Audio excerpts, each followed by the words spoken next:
It's an Easter Saturday sellout. Let's join Ryan Constable and Jim Neely. And it's a very happy, albeit a very cold Easter. Johan Muller looking very purposeful. Rory Best and Cian Healy return. Or I should say Chris Henry return. Nick Williams starts. Robbie Diak at 6. Dan Toohey back at lock. And a first start in an Ulster jersey for tight head prop Ricky Lutton. Ulster welcome back Craig Gilroy and Ryan Piart. Stuart Olding starts his 5th game and is alongside Darren Cave, who won his 100th cap a week ago for Ulster. Conditions here at the RDS just about perfect. People haven't quite taken up their seats, but I can tell you that next season Leinster have got 11,000 season tickets sold already, which is pretty impressive. And this is a side which may be out of the major European competition, one that they've won on 3 occasions, but they intend to do something in this Rabo Direct Pro 12 tournament.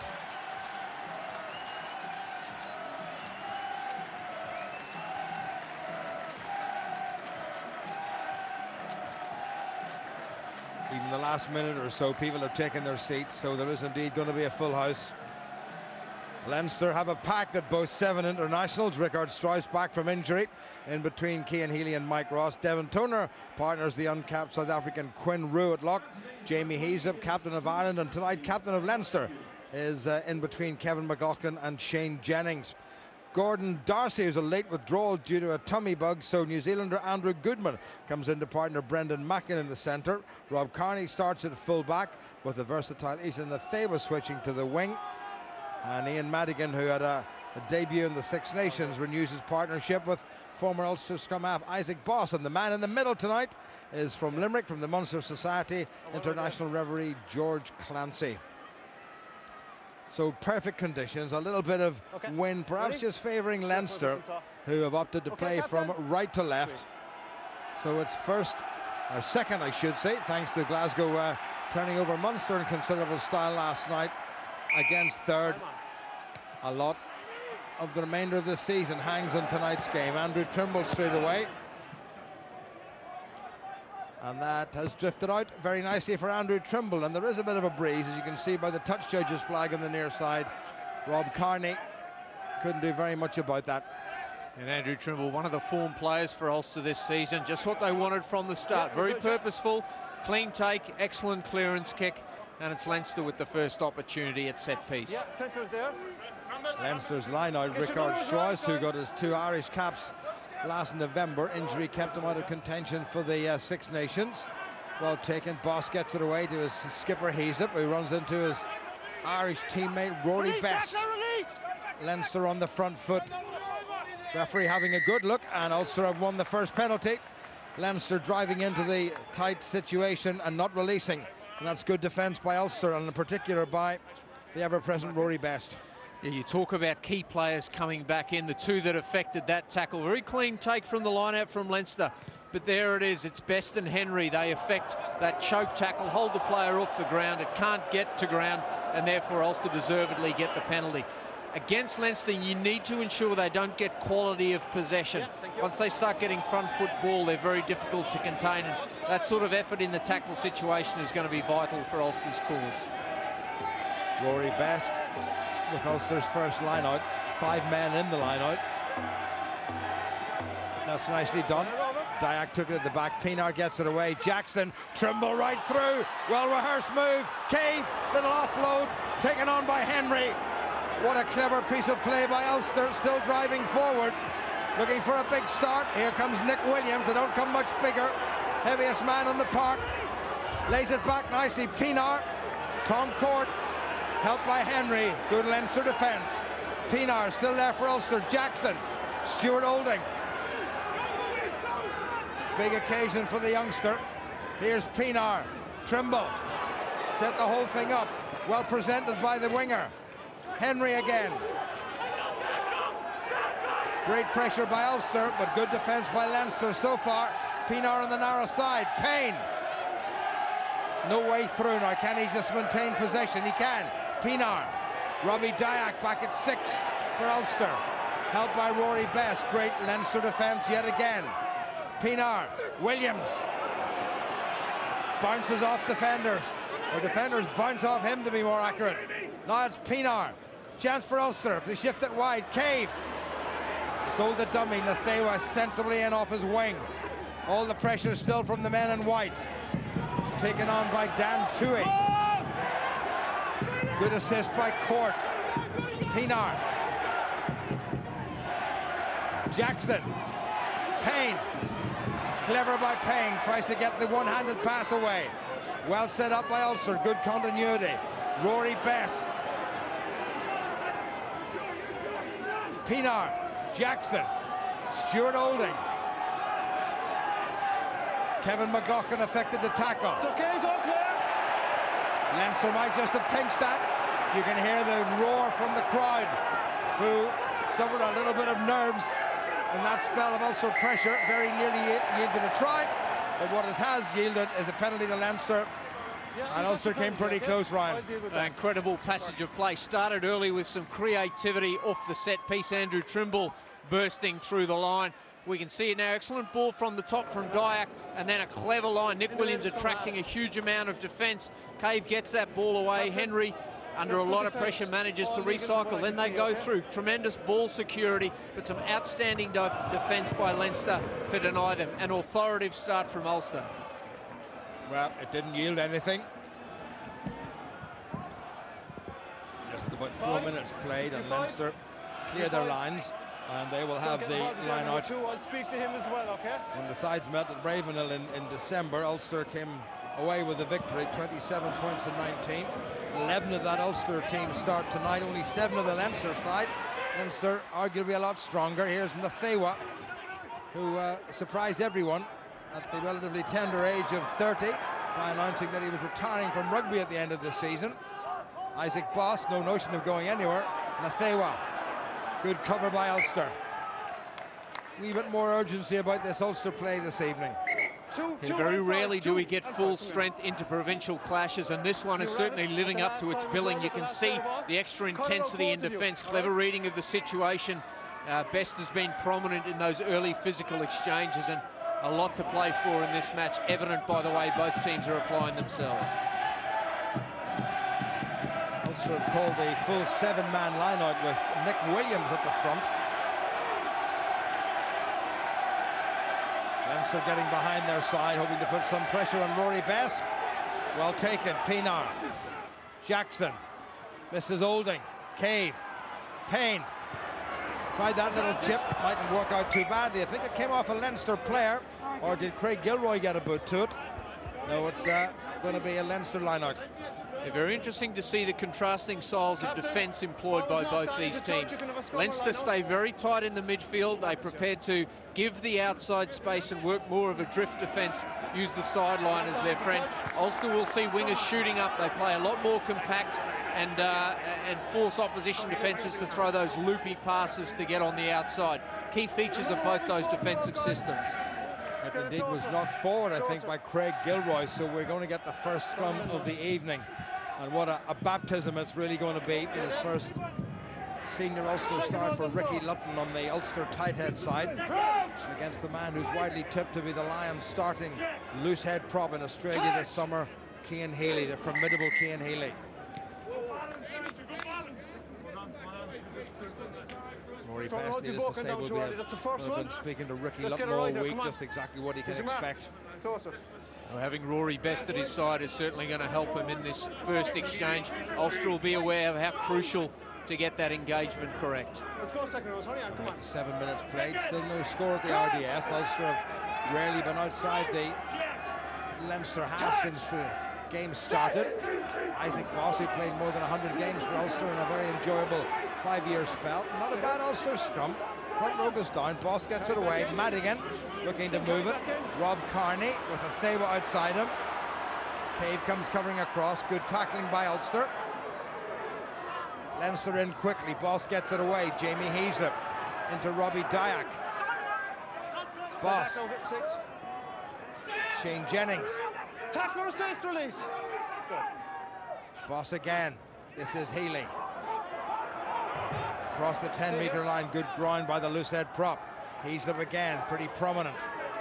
Tom Court with the tackle. Ulster looking for the turnover, and they give away the penalty. That's an area that's going to largely determine the outcome of this game, is the breakdown and huge physicality we've seen in the opening exchanges, and the referee adjudicating Ulster infringing on that occasion. Joe Schmidt. 3 times I've seen you very close to the scrum half at the wrong side of the ruck, okay? I suggest you get out there as quickly as you can, or don't go in there at all. George Clancy is saying that might well have been Ruan Pienaar came in the wrong side of the ruck. Kelly, just bring it forward, White. Just bring it Jamie forward. Heaslip, another man who's pushing for a place on the Lions tour this summer. In his case, a second Lions tour, but a lot of opposition, as we saw during the most recent Six Nations. Rickard Struijs, now an Irish international. That wasn't straight. Devin Toner took it, but then at 6'11", the tallest man ever to play international rugby for Ireland, you'd be surprised if he didn't take it, but the throw wasn't so good. Yeah, fair margin for error there for Leinster, but just too much on their side for the referee to ignore it. Another scrum opportunity. Ulster will be delighted with the way that first scrum went. We're looking for the same. Well, this is where all the pressure is going to come on. It's Ulster's put in, so Cian Healy will be concentrating solely on making life difficult for both Ricky Lutton and for his old buddy Rory Best. Set! Scrum goes down on the Ulster tight head side. Referee's happy with it. Pienaar might have to go on the narrow side. Good drive by Ulster. Referee's asked him to do it again. Well, that's a very encouraging pat on the back by Robbie Dark for Ricky Lutton. Healy, in fact, who went down under a wee bit of pressure. I need you to get that shoulder up for me, both of you. Get the shoulder up. George Clancy asking both sets of front rows, particularly those on the outside, to get the shoulders up.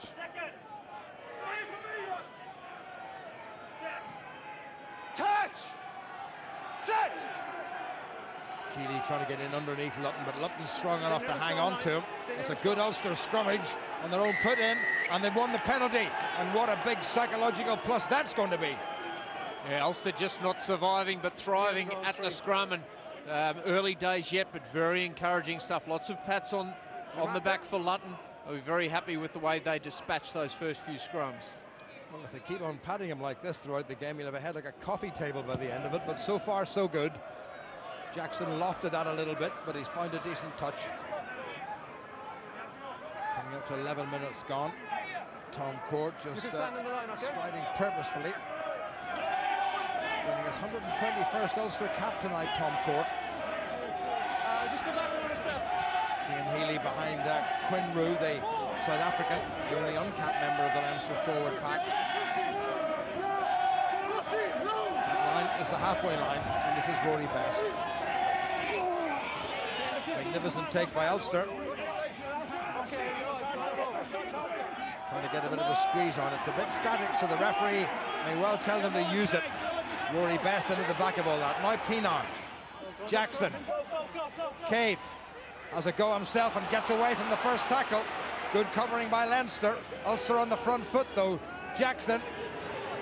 Holding's missed out. Here's Payne. Tries that little stabbing kick through that worked so well against Edinburgh last week. But Leinster have recovered well. Boss under a bit of pressure. Strong enough to wriggle out of the first tackle. Nathewa goes into scrum half. Stay here now. Stay inside 9. Play anywhere behind the scrum, and probably a lot of positions in the scrum if he put his mind to it. And that's a good clearance kick by Leinster. Yeah, Leinster have been under a lot of pressure in the opening stanza of this match. A couple of visits in their own 22, but their defence has been outstanding. Line break here, Mackin going too high on Cave. Excellent handoff. That caused the recycle ball, but unfortunately that turnover in opposition 22, and Leinster afforded the safety of the touchline. Ulster back to halfway, this time on the other side of the field.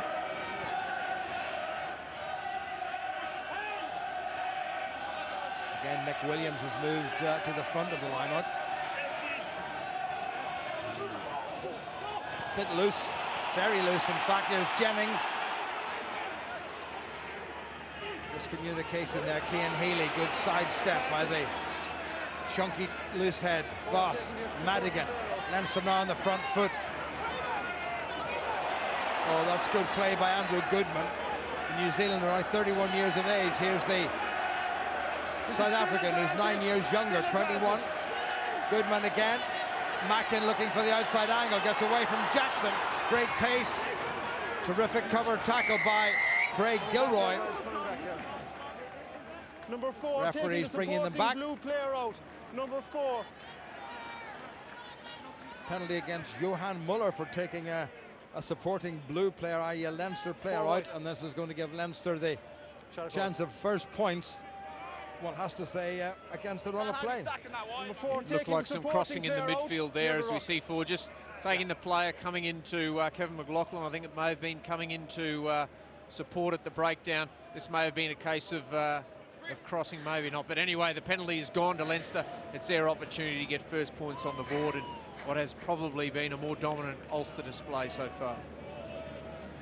Well, Ulster's problem, if you can call it that, despite all the possession and all the good attacking work, they haven't got points on the board, and the first serious error within kicking distance, and Ulster have allowed Ian Madigan this opportunity to open the scoring here at the packed RDS.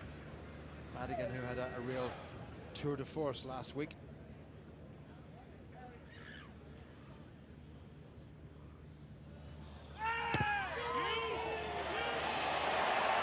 And he's landed that one. It drifted a wee bit, but it went over, and it's Leinster 3 and Ulster 0. We played coming up to 15 minutes. Good strike. As much as we've applauded Ulster for their attack, the fact that they're still on 0 points shows the desperation in Leinster's defence. They scramble very well, really looking to protect that try line, and you've seen the results of that. Paddy Jackson gives that plenty of height. Who's underneath it? Nick Williams wasn't in an offside position because the Leinster player touched the ball. This is Quinn Rue who's made it available. Boss to Madigan looking for the kick. Giving that plenty of air. Gilroy underneath, well taken. Clattering tackle by Dave Carney. Leinster moving forward now, boosted by that penalty. Ulster might just have turned that one over, having lost it. Here they come again. This is Dan Toohey. Tries to get away from Quinn Rue and does so. Pinar, Paddy Jackson, inside to Trimble. Bit of obstruction there, was there? Play on, says the referee. Trimble goes to ground. Good urgency at the breakdown, but Leinster have stolen that one. Back to Boss. Well caught by Pinar. Shane Jennings. Jackson and Payne are both back. Jared Payne. And that's not a bad touch. Good game of rugby. Yeah, really being treated to it. Both teams aware of the occasion. Speaking to Guy used to be part of the Leinster management. They know what's at stake. They could possibly have a semi-final and a final in the Amlin, a semi-final and a final in the Rabo Direct if things go according to plan, and they're showing what it means to be playing at home in front of this packed house. Well, Ulster still have ambitions on both fronts, both in the Pro 12 and in the Heineken Cup. Ricard Strauss. Thank you. K7, stay in the 15. A minimum 3 years before he achieved his Irish qualification. Up in the Leinster side, Boss, Madigan. Goodman is very strong. Switch of direction by Boss. Kevin McLaughlin, one of an all-international loose trio fielded by Leinster tonight. Here's another one, Jennings. Madigan, bit of zip. This is better stuff. Brendan Mackin, who's looked dangerous. Cave and Trimble with the twin hit. Boss. Jennings again into Chris Henry. More urgency now about Leinster. Here's Devon Toner, tackled by Best. Leave it. Boss, Madigan, Kevin McLaughlin. Leinster varying it nicely, bringing tight forwards back into the middle of the park and getting the penalty. You're coming off your feet. Stay and up. it's a long way out, but I think Madigan will have a go at this one. Sure, yeah. It looked like a penalty that could have gone either way at the breakdown there. Robbie Dyack on his feet contesting that ball. Some huge hits going in and just going off their feet at the breakdown. That's what's cost Ulster that penalty. So you got no way there. So after an awful lot of pressure, the first 10-12 minutes, it was all Ulster. A couple of clean line breaks, very nearly getting across the Leinster line. and a couple of little errors within kickable range, and you really have to, those are the ones that you must eliminate. Give away a penalty if you have to, but make sure it's inside the opposition 22 preferably, but not inside your own half and not within the range of a fellow like this. But I think the Ulster coaching team will be very happy with the way this team's responded. There was obviously some talk earlier in the week just to get that focus on looking forward to what remains in this season and not looking back on a disappointing couple of months, and they've certainly responded with their performance thus far. Well, they need to pick it up because they are in danger of going 6 points adrift, and we're still inside the first quarter of this game. Here's Madigan. He's clipped that nicely. That's a terrific kick by Madigan. Well, he is the form number 10 in Ireland at the moment, allowing for the fact that Johnny Sexton, of course, is injured. And what a deputy he's proving for Johnny Sexton. Yeah, win behind the backs of Leinster. They've got the ability to kick from longer range. Also the safety valve when kicking from out of their own 22. Ulster will be aware that that'll be at their backs in the second half, but it's all about ball in hand rugby for them in this first half. So Ulster restart through Paddy Jackson for the second time after conceding a penalty. Trimble taps it backward, well gathered in. Pienaar. Henry gets it away to Jackson. Olding. Little change of direction by Stuart Olding, but he runs into a couple of blue shirts. Pienaar, narrow side, has a go himself, and he gets away. Lovely sidestep. Leisurely, lazy run by Pienaar, but hugely effective. Ulster trying to present the ball. Jackson, now Olding. Cave, got Rory Best with them. Well, the intent was probably the right one. Tried to miss out Rory Best and reach Andrew Trimble. But Andrew Trimble would need it to have been Devon Toner to get that one. Lovely by Pienaar. Not often he does that. No, excellent break, and the only concern for Ulster is that's 2 or 3 clean breaks they've made now, but that desperation in Leinster defence keeping them in the game. You see exactly what Darren Cave was trying to do, but the execution wasn't up to the intent. Leinster have shortened the line out with the almost 7-foot Devon Toner in the middle. Well taken by him. Challenged by Johan Muller. Isaac Boss just saying, send it up a little bit more before you deliver it to me.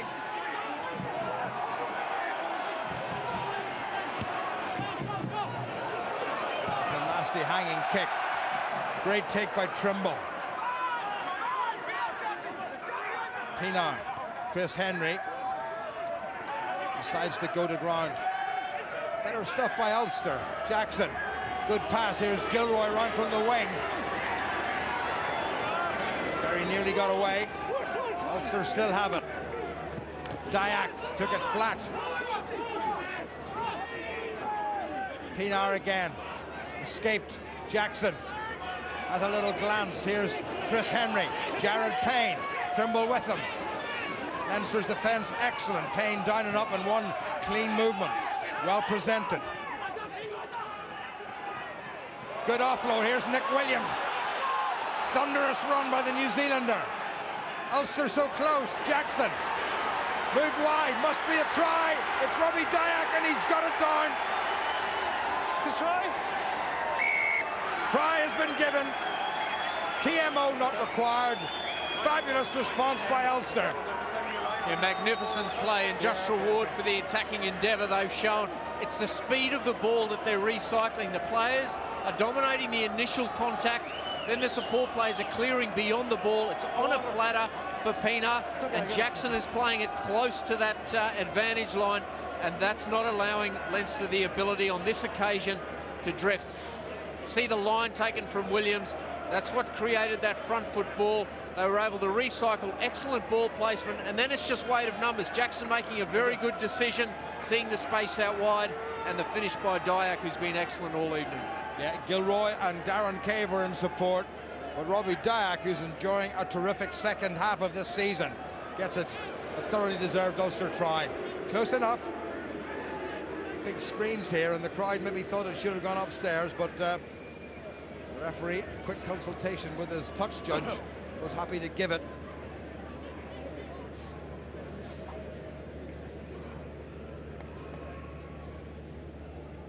Ruin Pienaar.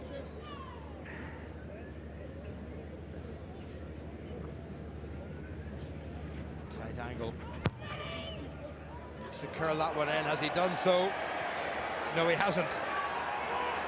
Well, Ulster a try to nil up, but on the scoreboard it still says Leinster 6 and Ulster 5. Well, that was just about and no more. Leinster gather in from the restart, and they will respond instantly, as you'd expect from the European champions of last year. Boss switches direction, knocked on by Richard Strauss, pulled in by Ulster. Referee playing advantage. No advantage came, and it will be an Ulster scrummage. By Blue, then White went off their feet there, so that's the end of the advantage. Knock on here, your scrum. It's going to be an Ulster scrum. Somebody's lost their headgear. I'm not quite sure who it is. I think it's maybe Rory Best. It is. And Andrew Trimble just receiving some treatment from Gareth Robinson, who makes his 300th appearance for his beloved province this evening.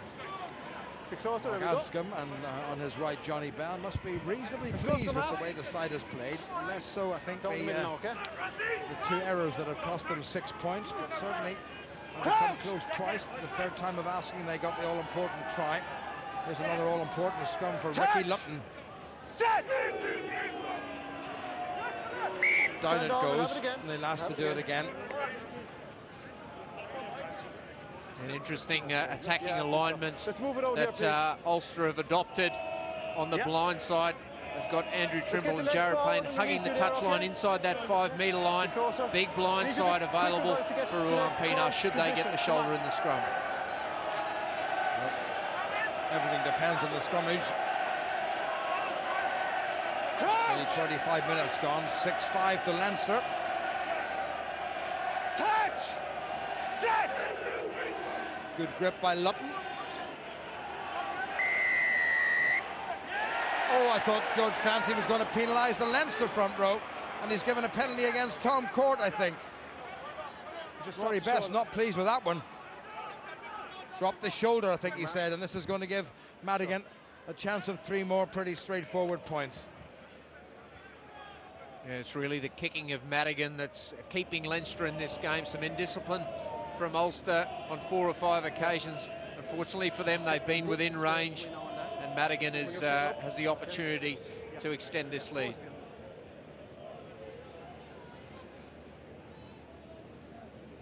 Well, the Ulster scrum, in terms of what's going on the tight hand side with Ricky Lupton thus far playing out of his socks. But it all went wrong there. And Madigan with the easiest of the 3 kicks that he's had so far. I think the big question for Ulster, given the amount of players returning with limited game time and the inexperience in some positions, is can they keep this up for the full 80 minutes? Here's Madigan. And he's curled that one in again. He's having no problem whatsoever, either in terms of distance or in terms of angle. Look at that, aimed it for the far post and curled it in between. Leinster leading now by 9 points to 5. And we've over 26 minutes played, and Ulster have got to come all the way back. Jackson taken in by Rod Carney.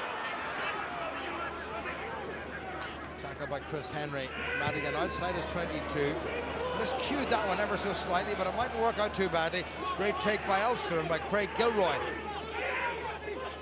Pienaar, narrow side. Gets it away to Cave. Also needed more men to the breakdown. Now they have them. Stay inside, guys. Come on. Pienaar, Nick Williams. That's across the Leinster 10-metre line. Pienaar, Jackson. Better stuff by Ulster. Little miss again. Gilroy, Olding, nice pass. Dummy by Jared Payne. Just eases away from the defence. Here come Ulster again. They really are playing well. Dan Toohey. Muller, his captain, with them. Well away by Pienaar. Jackson. Cave. Cuts a good angle. Ulster there quickly. Here's Toohey again, who's enjoying himself. Lovely offload. Gilroy, sidestep. Referee's blown the whistle. There's going to be a penalty against Ulster. Maybe no, a forward scrum. Might be a forward pass. Yeah, I think you're right. The excellent tackle goes in from McLaughlin, and as Toohey just tries to pop it out the corner. Excellent take by Gilroy, but The ball did travel marginally forward. Rory Best gave George Clancy what could be described as an old-fashioned look. Shane Jennings has incurred the wrath of the referee for doing a little something. So it's going to be Leinster's foot into the scrum. Still about 12 minutes to go by my reckoning to the interval. So Leinster's anticipated dominance in this area has not yet come to pass, but it's still early days. Good scrum on their own, put in by the home side. Boss, Madigan. What a belt he's given that. What a fantastic clearance kick by Madigan. Well, you won't get much better than that. He really is oozing confidence. Look at the bounce in his step. You thought Leinster were going to go the other way, given the angle on the scrum, and probably so does Ulster's back three, given their positioning, but with the benefit of the wind at his back, he made the most of it. Well, no matter how the back three were positioned, there was nothing they could have done about that. It was such a good kick. So Ulster have to do all the hard yards yet again.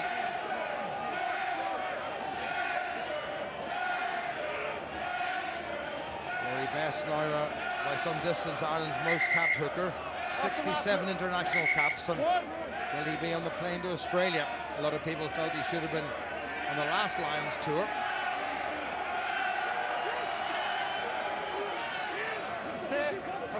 Pinar looking for Gilroy down the line, and is that going to drift into touch? No, it's not. Well taken in by Dave Carney. Bit of a hop and a skip, tackled by Tom Court and by Chris Henry. Boss gets it away. Heaslip, Madigan, who's in fine form.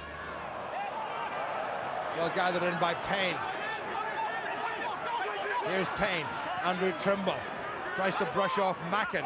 Cave helps. Pinar. Well, he was heading that way, and it was difficult for him to check and turn and get it away.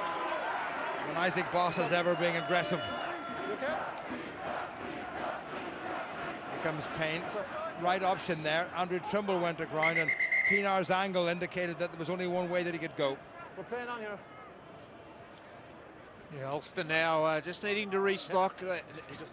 The variety they've brought to their attack has been outstanding. They've created those first up line breaks, but it all comes down to the quality of possession they're enjoying at the breakdown. They're doing the work in that contact area, which is allowing front foot possession. Boss won't thank his forwards for that, but he's made the best of it. Shane Jennings, incidentally, had gone away out to the far side of the field on the right wing for Leinster. Good work by the abrasive Richard Strauss, and he's been forced into touch. He's already in touch. Ooh, he's already in touch. Oh, come on. Hold him on the deck. George Clancy just stepping in and calming the situation down. Mike Ross threatening to get just a little fractious, which is not really like him. Kevin McLaughlin, now with 5 Irish caps to his credit. Johan Muller with 24 South African caps, including a World Cup winners medal.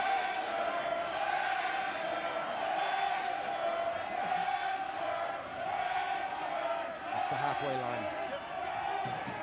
Great take by Dyack. Jackson has to stretch a bit. So does Olding, but he gets it away. Here comes Payne, who's slipped in from nowhere. Across the 10-metre line of Leinster. Pinar, Nick Williams bumps and bruises his way forward, releases nicely. Pinar, Jackson, little dummy by Jackson.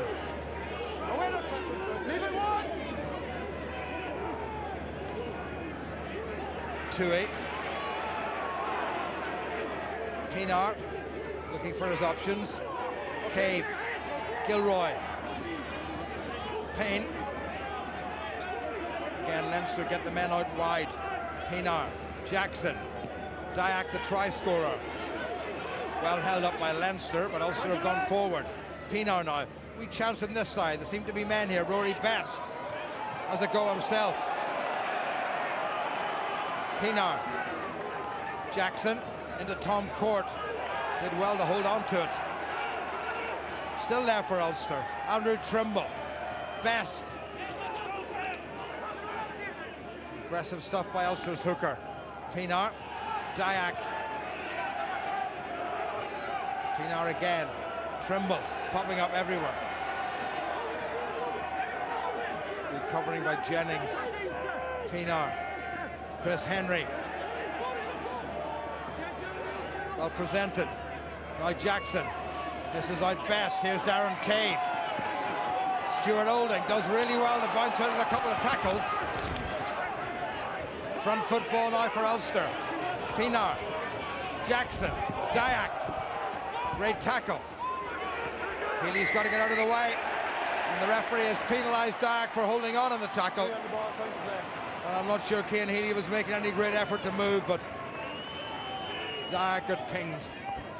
Well, the build-up to that, outstanding once again. Ulster going through multiple phases, making good decisions at the breakdown.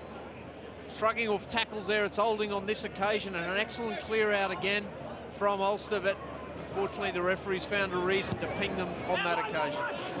A rare miscue by Madigan, taken by Olding. Payne takes his time and surveys his options. Here's Trimble. Moved wide to Gilroy.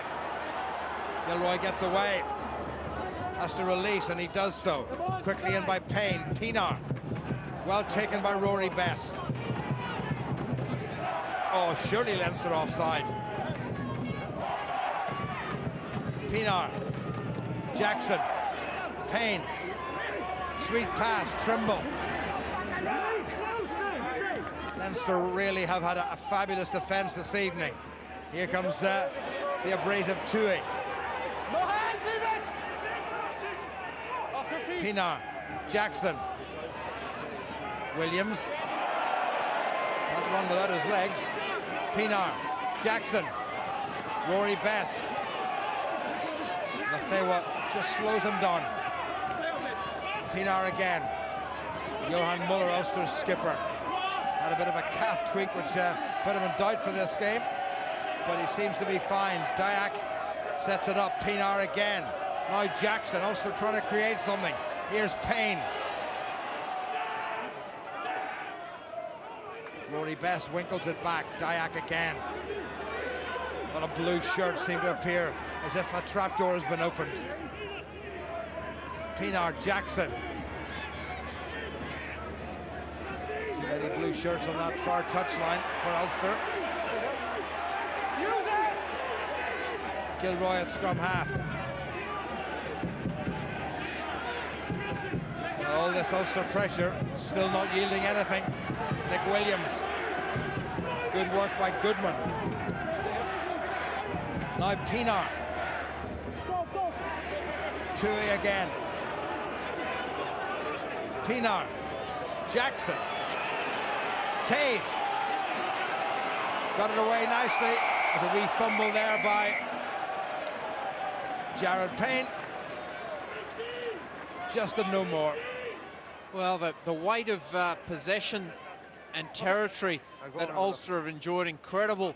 The commitment to the breakdown has been phenomenal from both sides, and it's been all-action rugby, multiple phase play. The guys must be out on their feet. Very little dead time in this first half, and the pace of the game already starting to show on some of these players. With that possession and territory, hard to believe Ulster are down 9 points to 5. Testament to Leinster taking their opportunities and their desperation in defence to have only allowed Ulster 5 points. Well, a win was obviously what Ulster would really be wishing for, but what they were needing was a performance. I know it's an old cliche, Ryan, coming up to a huge game in a week's time, and so far I think Mark Anscombe and all his coaching staff would be pretty pleased with the performance. Considering what's gone on in the last couple of months results-wise, leading into that Saracens game, it was, as you say, extremely important that the commitment was there. The players making themselves available to carry ball. There's an urgency, there's a real desire to be part of it, and it's really been demonstrated by the way Ulster have applied themselves. But given the position they're in now, the self-belief will be there that they can get something tangible out of this game. They won't want Leinster to finish off this half with too much possession. And also with the win behind them in the second half. Leinster have made a change. Wearing number 23 has come on as Andrew Conway. Brendan Mackin has gone off the field. I'm not sure whether it's a temporary change or not. We've only got about 3 or so minutes to go to half-time. Leinster, remember, leading by 9 points to 5. 3 penalty goals from Ian Madigan to an unconverted try by Robbie Dack. What a good Ulster scrum on the Leinster put in. Jamie Hees the best retrieve for Leinster, who were really on the retreat.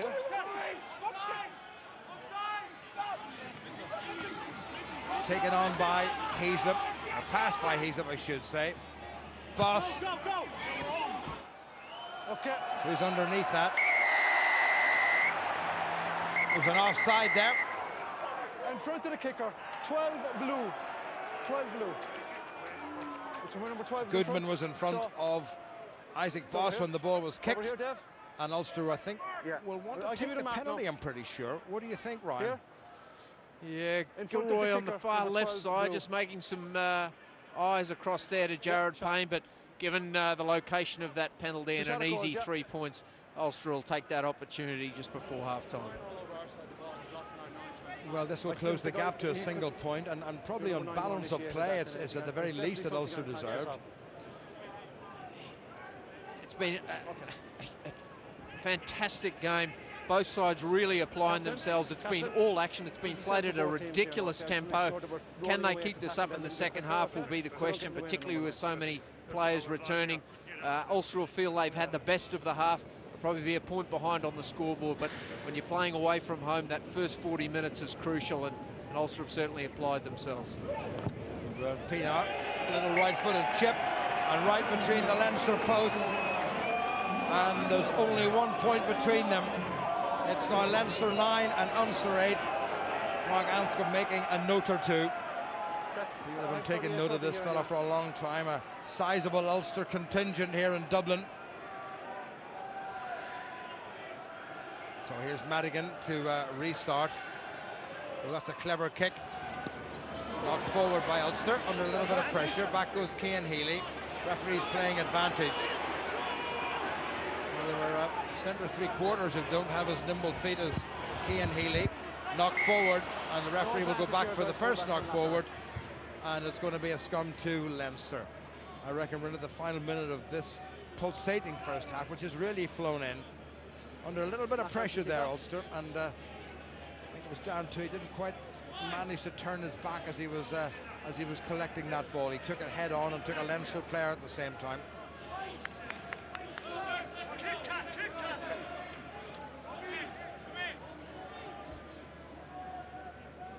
Well, it's been an unfortunate season for injury for this fella Quinn Rue, only 22 years of age, born in Pretoria, had spells with Western Province and the Stormers. Just signed another 2-year deal, I believe. Well, this Ulster pack have really stepped up to the mark. It's been a difficult last couple of months with injury and international call-ups, but John Afoa, all being well, due to come back next week.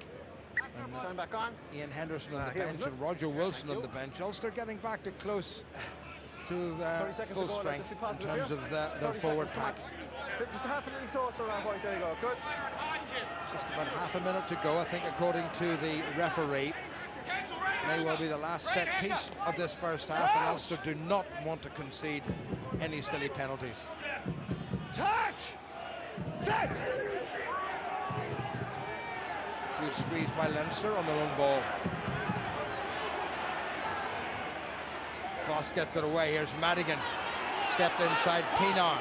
Ran into the formidable presence of Nick Williams. And they've given away a penalty, just exactly what they shouldn't have done. And I'm not sure who did that, but that was bordering on the criminal. Was it Nick Williams? Yeah, not sure that he could do a huge amount, given the way the tackle was affected. Both players sort of falling fairly awkwardly there as Williams was making an effort to get out of the way and wasn't intentionally obstructing. Difficult to see what That's a very harsh decision by George Clancy. I mean, Nick Williams was not only in contact, he actually rolled away. He was trying to get away. Very harsh, I think, by the referee. Harsh or not, it gives Ian Madigan the chance to open up a 4-point gap yet again. Given the pace of the game and the quality that's on both respective benches, it's going to be interesting to see when the coaches go for those tactical substitutions to add some fresh impetus into this game in the second half. Well, he hasn't looked like missing anything all evening.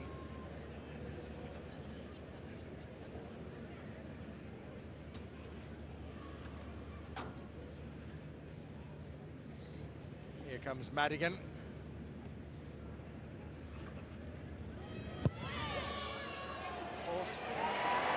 And he's landed it again. So 4 out of 4 for Ian Madigan. 4 penalties for Leinster to a try by Robbie Dyack and a penalty by Ruan Pinar for Ulster. The more adventurous play has certainly come from the visitors, but alas, from an Ulster perspective, it hasn't been translated into points. But it's a much better performance by Ulster than we've seen for some weeks. Half-time score here at the RDS is Leinster 12 and Ulster 8.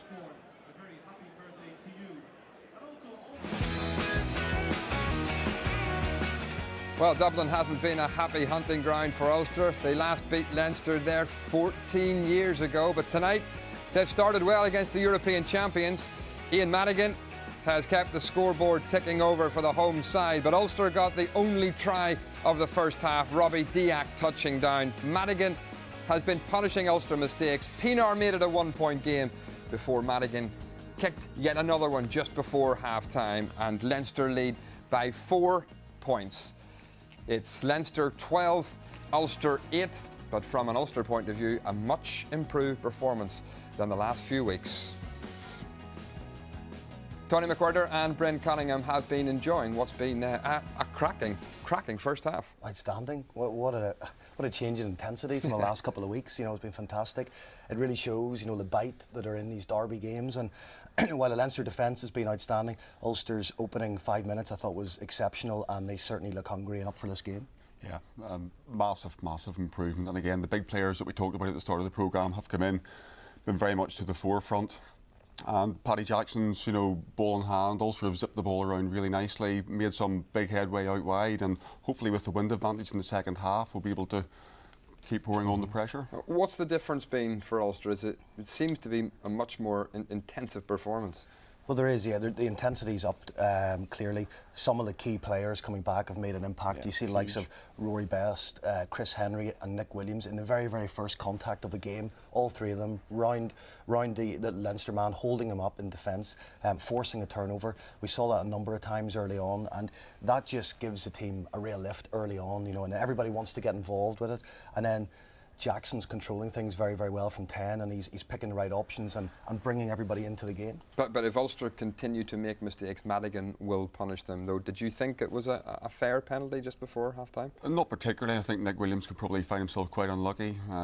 Yes, he's made the tackle, and yes, he's found himself on the wrong side, but he's quite clearly made an effort to clear his hands away from the ball, and with a little bit more of a latitude from the referee, with a little bit more feeling for the game, you know, quite easily that could have been left just to go. Yeah, I mean, I think a lot of that as well is on the referee's interpretation, but as long as he's consistent with it, I think it's the big thing. And occasionally referees aren't consistent, and you know, one rule for one for the other. And I think on that occasion, fair enough, but there were one or two other occasions where he probably could have blown up Leinster, and he didn't. And he hasn't done. Were you impressed the way Ulster came out of the blocks quickly this week? Brilliant. I mean, and I think a response. Yeah, it was needed, Steve, and I think it was needed from our point of view and from the viewers' point of view as well.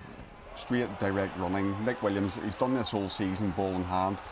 He's a one-man wrecking ball, but it's the speed of ball, and nice decision making from Paddy Jackson there. He has 2 or 3 men outside him, but he quite clearly sees that Dyack has space out wide, and beautiful floated pass. This is a beautiful line by Nick Williams, and well held up as well by Muller. But I mean, it's a speed of ball, as Tony's talking about there, and then very nice little show by Paddy Jackson. Whenever you're in that situation close to the line, you know that the winger is probably going to shoot up. He has to shoot up because he has to close the space down quickly.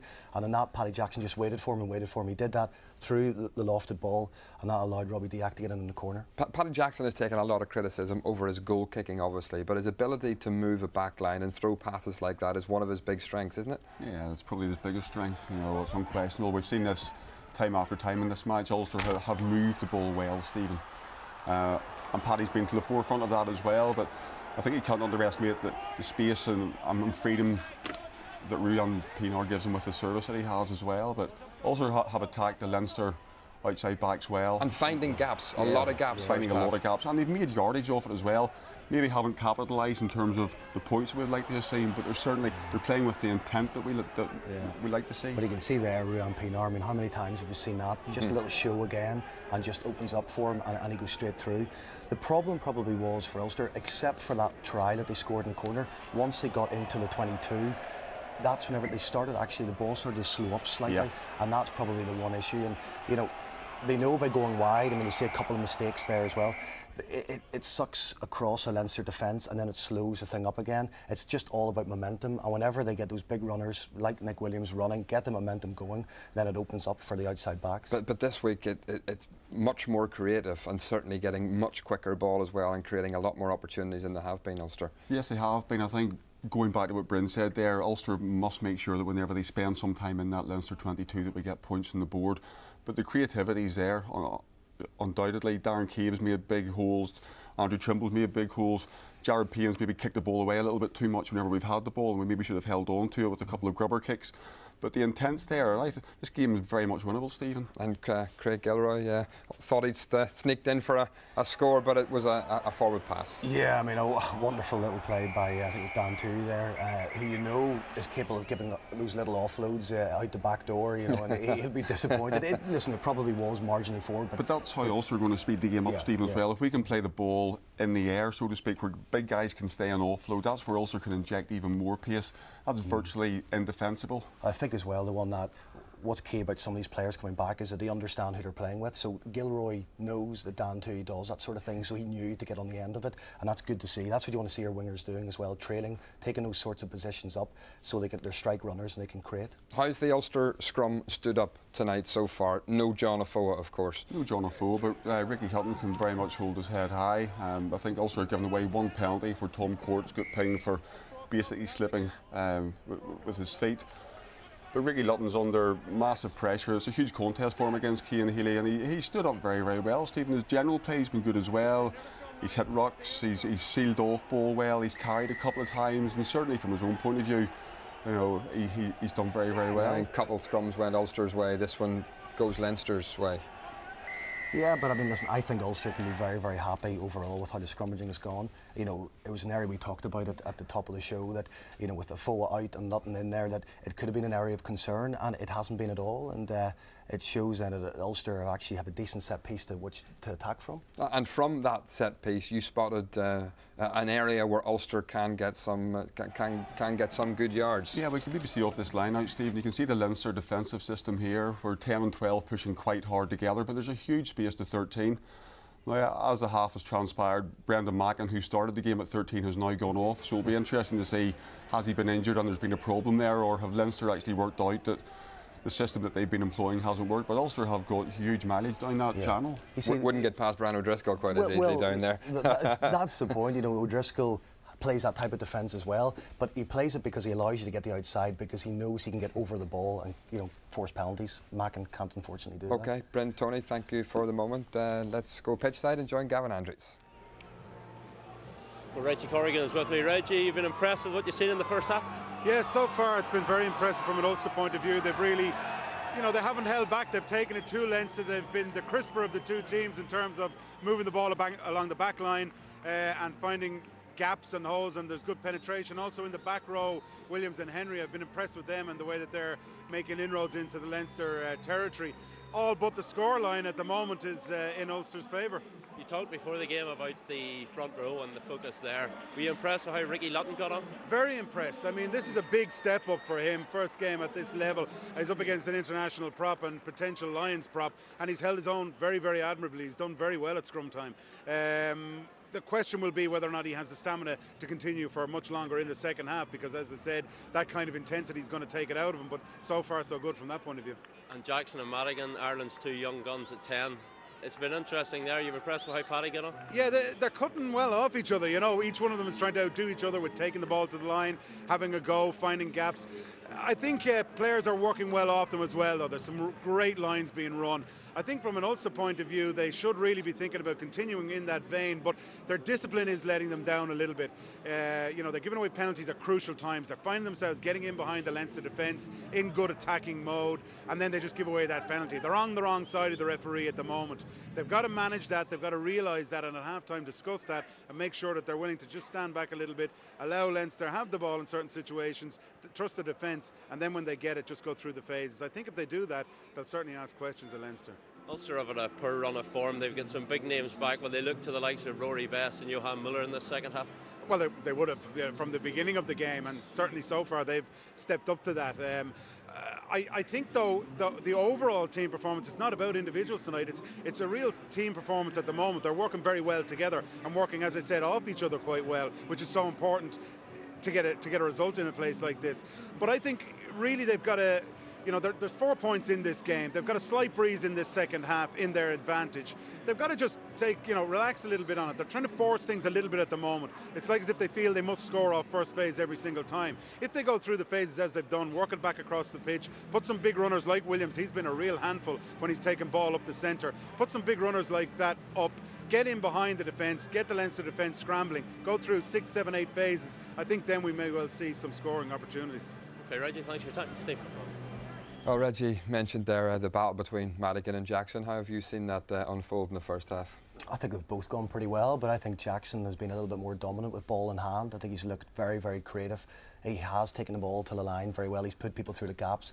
Likes of Trimble and Cave, we've both seen cutting good lines. So I think they can be very, very happy with it. But Madigan's a quality player too, and it's an interesting tussle to view. Ulster have got not just 40 minutes, of course, to try and win this match, but 40 minutes to get ready for a European Cup quarter-final against Saracens.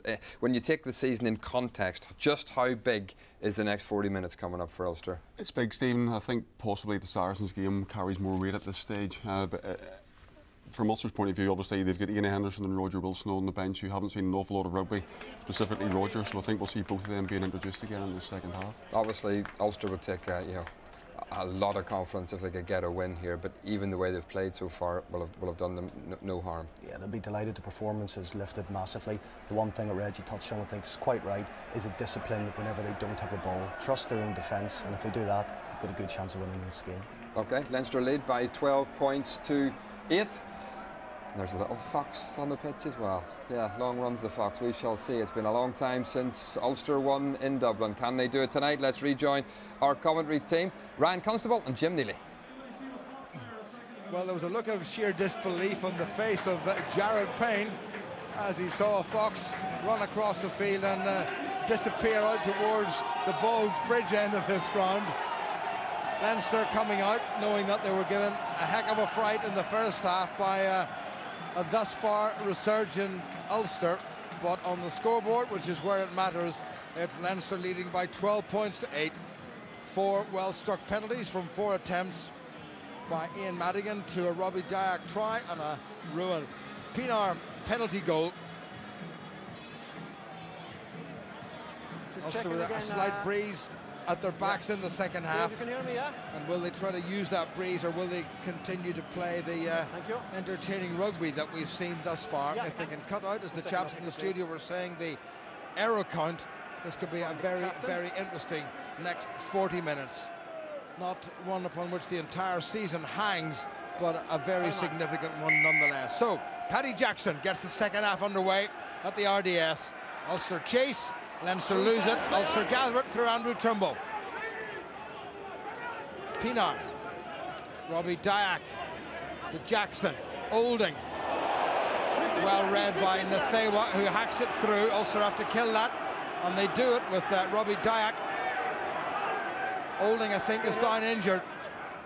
Rory Best runs into his Irish front row colleague, Cian Healy. Pinar decides to give it a wallop.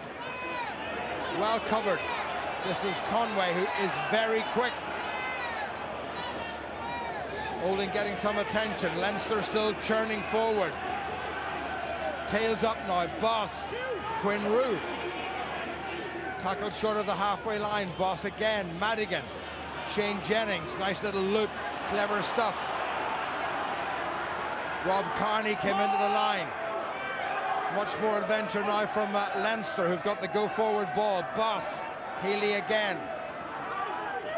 Well tackled by Darren Cave. Boss, Madigan. Chris Henry with the tackle. Olding's up on his feet, I'm delighted to report. Away by Dave Carney. Rory Best. Referee having a good look at the breakdown. Here come Leinster. Nathewa. Devon Toner runs into Tui and Muller. Boss. Dave Carney, who's come in off the right wing, younger brother of Rob. Nathewa. Heaslip. Seaman with ball in hand. Boss. Well, Leinster, it's a different Leinster side. Joe Schmidt, I think, is probably giving them a real old talking to. Here's Cian Healy. Slipped outside Tom Court. Leinster crowd getting behind the men in blue. Gone forward here, scrum. Good ball. Forward pass. Ball has gone forward from a Leinster hand, and the referee, George Clancy, has given the scrum to Ulster. Well, Leinster enjoying some time with possession. Isaac Boss, see the little flick pass, but just going forward out of hand. But Leinster having to do a huge amount of defence in the first half. We just see that hit that Nathiwa put on. He timed it brilliantly, and he's been an immense player for Leinster over the last few seasons. And it's games like this where you need those key players to make those inspirational tackles, to make those line breaks. This game's going to come down to fine margins, you feel, and Chris Henry's been integral to Ulster's performance in the first half. Just outside of 22. Well, he said to me some time ago that after his most recent injury, he was hoping to get a little bit of game time during this match. He started it. Whether he finishes or not, we'll have to wait and see. Ulster have a couple of Irish international back row forwards on the bench, and Ian Henderson and Roger Wilson. Wilson has had a miserable season in terms of injury. Henderson with a nasty little toe problem. Crouch! First scrum of the second half.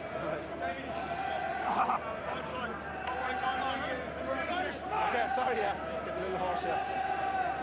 Tom Court on the Ulster loose head side against Mike Ross. Touch! Set! This is some looking Ulster scrum. What's out? At least it was initially, and then they just disintegrated. The ball really needed to have been got away much earlier than that. Here's Madigan. Also should have got that clear. Taken on by Goodman. Boss. Healy and Nathiwa between them make a mess of it, and Ulster will get another scrum. And Dan Toohey having a go at somebody. Ian Madigan, I think it was, not in the same weight division there, but Leinster have certainly come out. We see Reggie Corrigan, who knows a thing or two about scrummaging, saying the big challenge in the second half would be maintaining that intensity as the body ties. The technique comes under further examination, and it's a powerful Leinster-looking pack that are looking to assert themselves in the second half. Yeah, but also really needed to get that away. There was absolutely no point in holding it in the second row or in the back row. And sometimes one criticism I would have about Nick Williams is that he sometimes does not have the control in the middle of the back row that, say, Roger Wilson might have, or even Robbie Dyack has when he plays number 8. Now that solid Leinster scrummage, if they can repeat it now, it could do Ulster some serious damage, not just physically but psychologically. It's got to be in and away quickly by Ulster. Break it up. Break it up. Not this time. George Clancy breaks them up. Let's move it out here first. Let's move it out here first. 5 minutes in the second half gone. The last 12-8, remember, if you're just joining us, to Leinster at the interval. 4 penalties by Ian Madigan, punishing Ulster's waywardness within strike distance. An Ulster try by number 6, Robbie Dyack, and a penalty by Ruan Pinar. Crouch!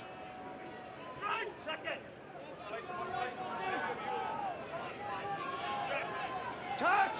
Well, that's a long time. Williams does get it away, but Leinster again have disrupted. Tom Court might have come in from the wrong angle. Ulster again don't want to be conceding penalties here or hereabouts. Jackson didn't just put enough on it. Here comes Rob Carney, looking to challenge for his second successive Lions tour.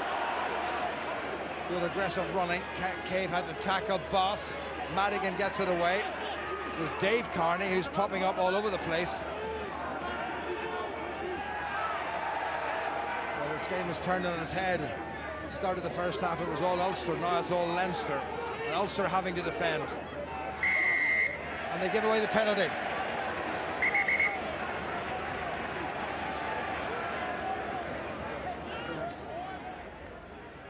No, not you. The other number 1. Yeah, I know. Look, it's going to be the same for both sides, but I can't shove you in the way of the scrum half. We can't get quick ball. No, I spoke to him at all from. Just can you give me 2 seconds? Yeah, okay. Ulster guilty, according to Judge Clancy, of having a man who was slowing the quick ball down. Yeah. Tom Court with the tackle. Johan Muller was in there as well. Well, that's Isaac Boss showing his experience there and gaining that penalty from Leinster. Tom Court looked as though he was trying to get out of the way, but Isaac Boss has been around a long time and has earned a vital penalty for Leinster. Right, no, don't milk it. Okay, don't milk it. I'm just telling you. So Madigan with 4 out of 4 in the first half. Well, I don't want this. There'll be 7 points between them. So Ulster still within losing bonus point range, but they won't want to drift away from that. And they've really got to get themselves back to the level of intensity that they showed for most of that first half, and they have to stop giving away penalties.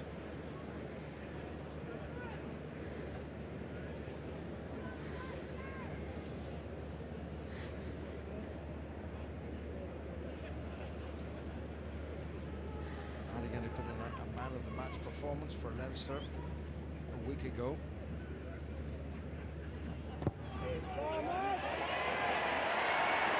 Well, he can do absolutely no wrong with the boot, Madigan.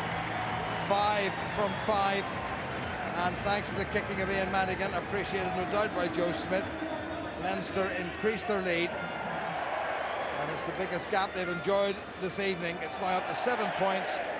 And that's 5 from 5 for their talented outside half, Ian Madigan. I'm sure Leinster are enjoying the second half more than the first, where they defended for large periods of the game. They've got an opportunity on attack. Restart kick was a wee bit on the long side, and his boss, who's played well. Here's Williams, well taken. Blue shirts swarm all over him like a crowd of blue bottles. Chris Henry. Pinar. Jackson back in position. Gilroy tries to get outside Nathewa. Good cover also by Goodman. Good clearing out by Dan Toohey. Tom Court, a little bit upright. Goes to ground, he's got to get it back, and he does that. Healy told to get out of it. Pinar. Andrew Trimble in the outside half position. This is Johan Muller, Ulster's skipper. Pinar, I should say. Jackson. Cave. Nicely done, Gilroy.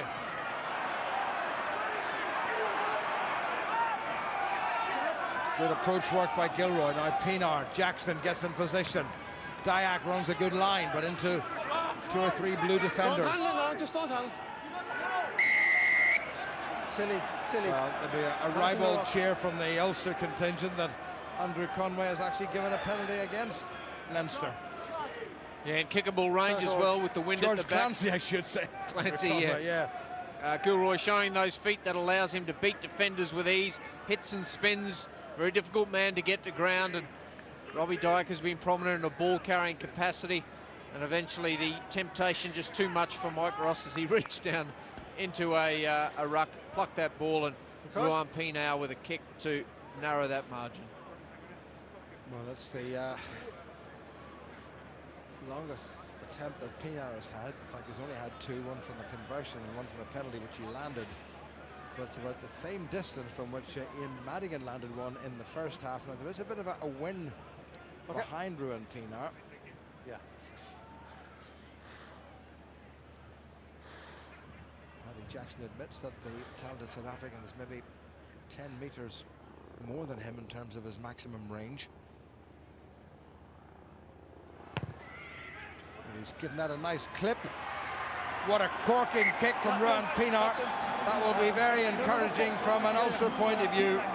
Ruan Pinar gets his second penalty, and Ulster are back just 4 points adrift. There's a substitution coming on for you. He's going to be their captain now. Okay. Referee not altogether happy with the restart kick. Is the replacement coming on? Don't think so. Blue 4. Oh yes, there is. Leo Cullen's coming on. Quinn Rue is going off, and this is Quinn Rue leaving the field. Man who's been given himself another, he's got himself another 2-year contract. Madigan to restart. Knocked back by Blue, play on. Knocked back by Blue, said the referee, and Ulster needed to secure that. Rickard Struijs has had a quiet game so far. Madigan. Well taken. Goodman. Cullen straight into it. Boss. Away by McLaughlin. Here's Boss again. He's been busy against his old province. Made a lot of friends and left a lot of happy memories up in Belfast. Devin Toner takes it on. Good response by Leinster. Referee says that's fine. Ulster has stolen it. Pienaar. Jackson. Stop, Pack. All the way back. Go the Carney brothers. Rob leaves it for Dave. Good tackle by Henry. Still side 9. Back in Leinster's side. Boss. Madigan sensibly comes back inside. Tackle was by Stuart Olding. Leinster being very aggressive at the breakdown, much more so than they were in the first half. Boss tries to burrow. Heaslip. Little dummy by Heaslip, gets away from Williams. Goodman, Cian Healy. Sized up and tackled by Dan Toohey. Took a touch on inside. Ulster Bruin, Pienaar down injured, which is not good. This is Johan Muller, his Springbok teammate. Williams at scrum half, not a bad pass. Jackson. Peeler's up on his feet, I'm glad to say, though it does look a little bit groggy. Rob Stay Carney. two, just stay now, hold. Hasn't found touch. Dyack. Okay, you're good. Called for and received by Gilroy. He needs to judge that. He's kept it in field. Dave Carney into Gilroy. Good work by Gilroy. Rory Best is there too. Ulster could have done with more men to the breakdown, and Leinster have retrieved the situation very cleverly. Not the cleverest of kicks in the world, but it's fine touch. Rory Best, amazingly, second person to that ball following up. He's been all energy this evening, and Ulster are back in a dominant position now territorially. Haven't had much possession in this first half. They'll look to capitalise on this. Well, Gilroy did the right thing, and he just waited, and he got great support from Rory Best, who'll throw the ball in. Just half a step down. Coming up to 15 minutes play, there's Leo Cullen, the only man in the history of the Heineken Cup to lift that great trophy on 3 occasions. Full Ulster line-out. Bit untidy, but gathered in. Cian Healy's stolen that. Now, how did Ulster let that go? Third play at the breakdown by Ulster. Boss, what a kick. Best has kept it in. Jackson. Dangerous. Well taken by Trimble. Gets it away to Olding. Good cover by Goodman. Well presented by young Olding. Rory Best there too. Pienaar. Payne. Nick Williams.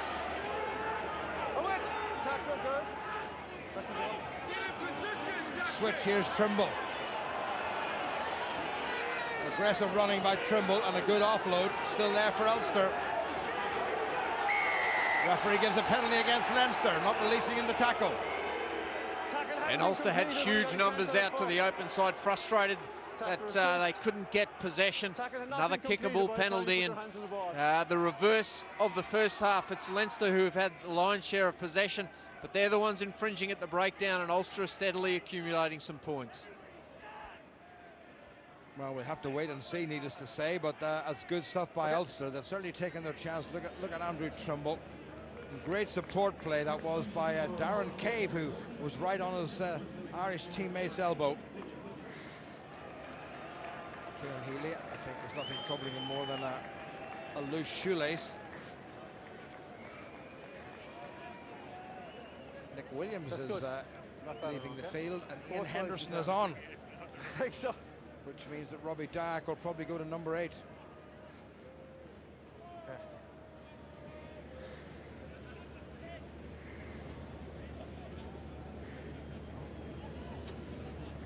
So Ruan Pienaar to close the gap to a single point.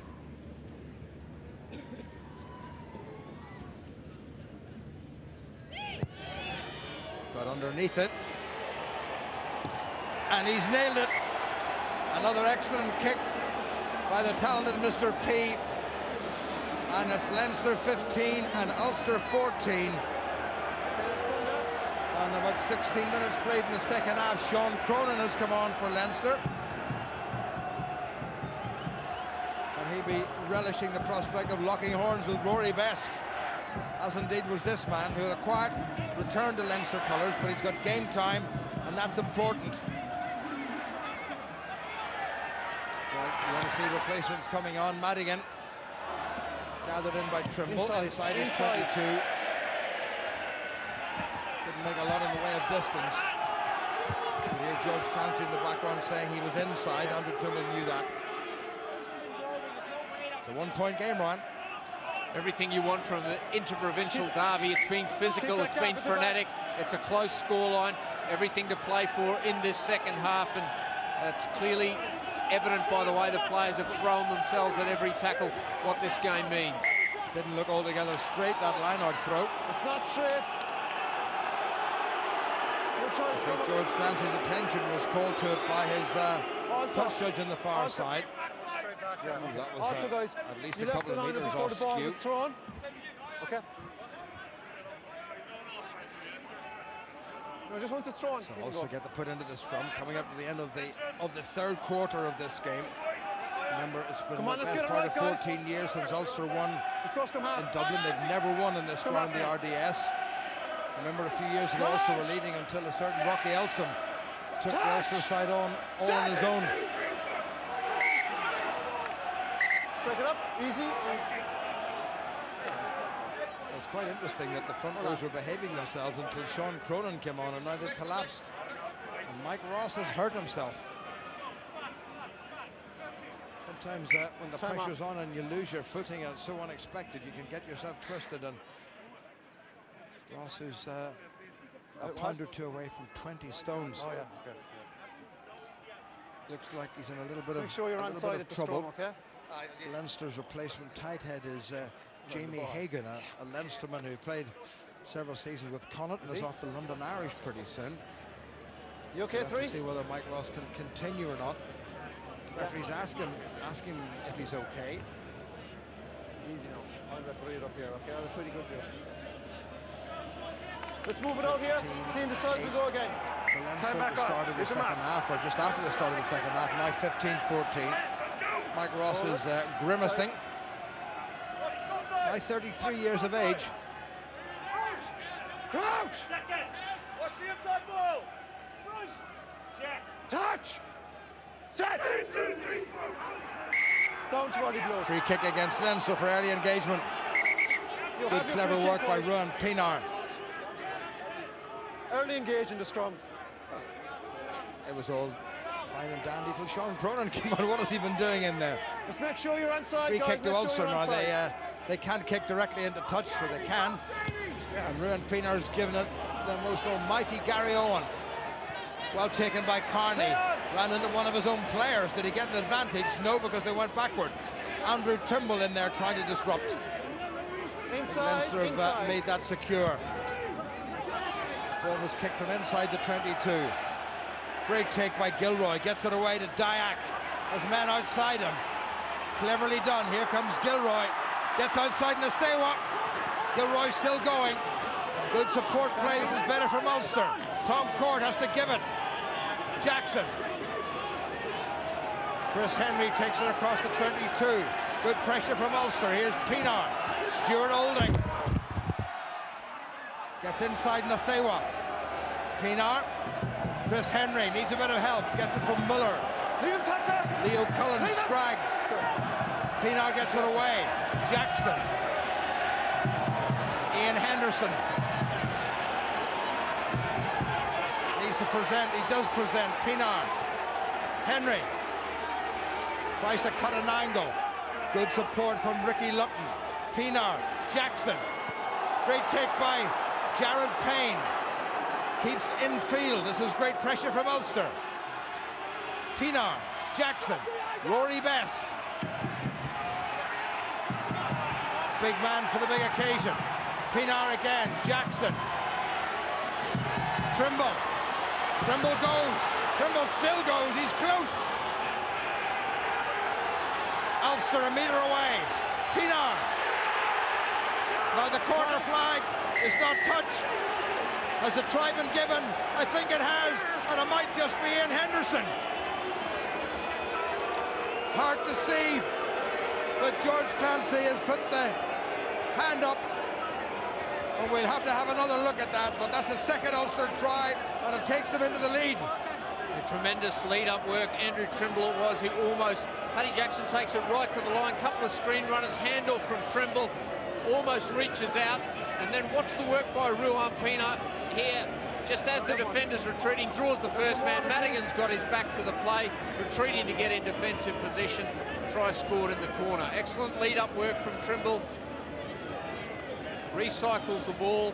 Pienaar assesses the situation very well when he gets there, draws the first man, and a retreating Madigan doesn't have the wherewithal to stop Henderson at full flight.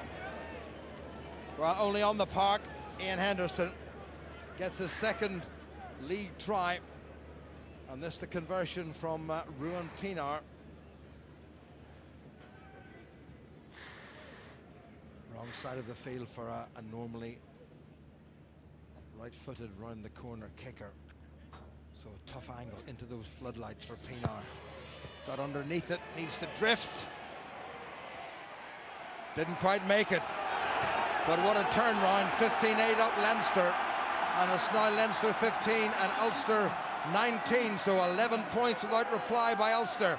And what a great finish by Ian Henderson. Yeah, Ulster travelled here, and you felt a positive result would have been game time for those returning injured players, and a strong performance. You felt the result might just be outside of their remit, but if it was at the start of the game, it certainly isn't now.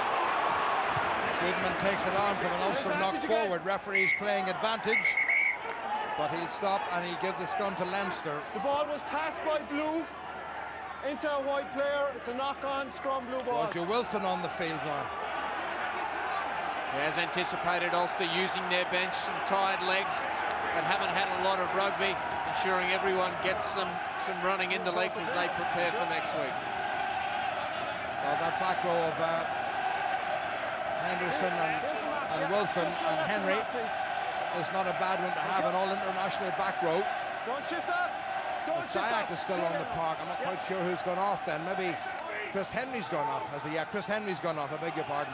Yeah, Roger Wilson being employed in the open side position. Touch! Set!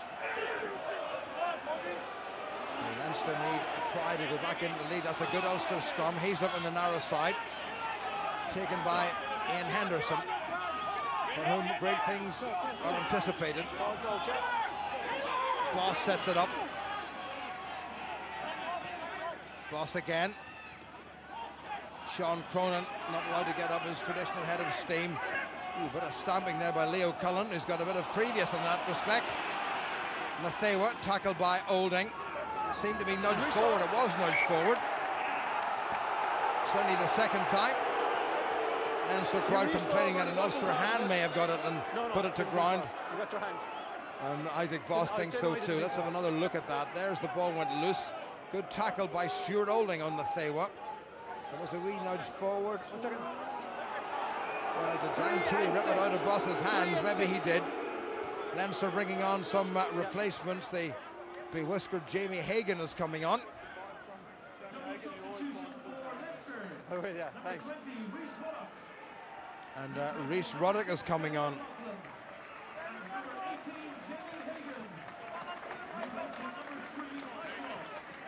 Is it Mark? Jamie Hagan, who played 50 games for Connacht before returning to his native Leinster. Scrum half, hurry on. Well, an Scrum anxious half, looking let's Joe go here. Schmidt doesn't Come give on, hurry on. very much away. Crouch. Well, just about 14 minutes remaining. 4 points between them. Touch. Set. Good Ulster scrum. Picked up by Dyack. Under a little bit of pressure again, it needed to be away quickly, and Leinster surging forward. They'll be content even with a penalty if they can squeeze it. The ball was coming back, and Leinster get the foot into the scrum. And we just wondered about, could Ulster's scrum sustain this pressure? It was good initially, and it wasn't away just quickly enough. And look at Boss, running like a bloodhound. There's a mark just there, lads, look. So Leinster's scrum, and the crowd, needless to say, getting behind them. Cian Healy, the only survivor from the Leinster front row. Ulster probably at this stage not risking bringing on any front row replacements. John Afoa, remember, in South Africa. Declan Fitzpatrick injured. New Zealand, I should say, John Afoa. Unless he's trying to escape, which I doubt. Ooh, it's gone in the Ulster loose head side. Tom Court retrieved the situation. That's a goose squeeze by Leinster. Referee is going to think, but he was going to give the penalty, but he's going to reset the scrum.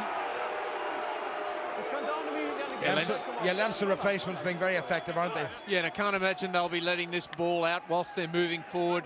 If a penalty arises on the 22 straight in front, they slot that. The score becomes 19-18, 1 point game within penalty range. So Leinster will be looking for something more out of this scrum. Jamie Hagan and Sean Cronin on the near side in the Leinster front row. That's not giving anything away in terms of looking behind him. Ah, dear. Penalty against Ulster. Hinging down on engagement. Sure. Gives Madigan the chance to close the gap to a single point. Well, Leinster have rarely looked like scoring a try, but as long as Madigan keeps popping them over, Ryan, they won't care. No, well, the stadium clock looks as though it's been reset. You wouldn't be surprised if someone was given the nod and the wink, given how close this game is, to make sure the opposition don't know exactly how long's left on the clock. But it's Ulster that'll maintain a slim lead after this kick. Well, it's back to full glory. Looks like there's about 12 minutes remaining. Here's Madigan, who hasn't missed so far, and he's no intention of missing. So 6 out of 6 for Ian Madigan, and the gap was closed to a single point. And it's Madigan with all of Leinster's points, as was the case a week ago. Ulster still hanging on. They've outscored their opponents by 2 tries to 0. Okay, we're good. Ulster are making a replacement. They have made a replacement. It looks like Kyle McCall has come on for his first Ulster cap. Ulster thought that was knocked forward. Good tackle by Henderson on Jamie Heaslip. A little bit more urgency about Leinster now. Madigan brought that in field. Jared Payne looks to the corner.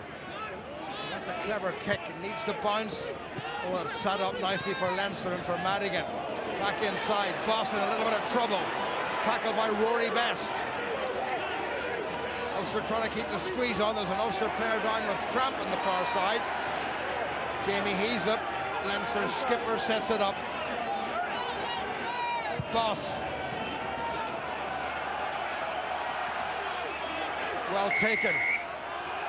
Penalty against Leinster. Taking the man in the air, I have a feeling. Yeah, nothing malicious, but a timing issue, and certainly the player was in the air when first contact was made. You see from the replay, marginal timing error, but technically correct and in Ulster's favour, an opportunity to restore that 4-point margin. I think it's Andrew Trimble's got a little touch of the cramps. Ulster have made another replacement in the front row, so I think looking ahead to next week, perhaps Tom Court going off. Callum Black has come on wearing number 17, and it's congratulations to Kyle McCall, the Irish under-20 tight head prop. Hope that's just cramp. Can I just get you to get back in line with your second row, please?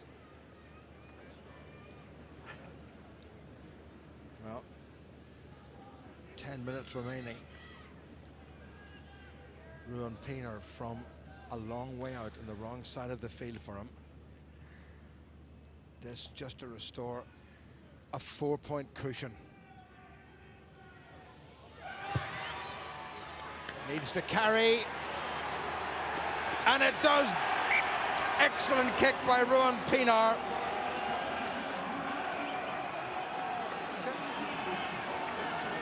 Leinster 18, Ulster 22. It just got over, but that's all that mattered.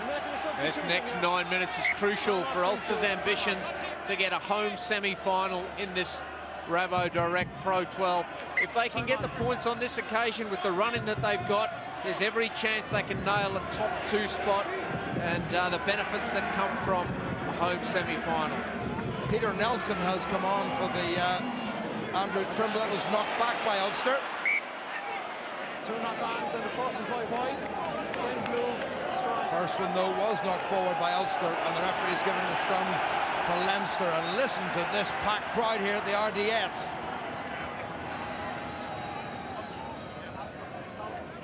Excellent restart kick. Bind up Robbie here. Dayak. I You're thought that went backward. Wait for the set, guys. I really thought that went backward. Let's go, second rows, come on. Boss has a glance. Leinster will be looking to mount something special here. And again, they're in a position where they need a try to win this game. In it goes. It's not a bad looking Ulster scrum. They get a bit of a squeeze on. That's good work by Ulster. Heaslip picks up. Good tackle by Ulster's back row. Heaslip sets it up. Away by Madigan in the scrum half position. Great Ulster defence. Now, have they held the man off the ground? No. Here come Leinster. Johan Muller puts in a bit of hard graft as ever. Boss on the narrow side.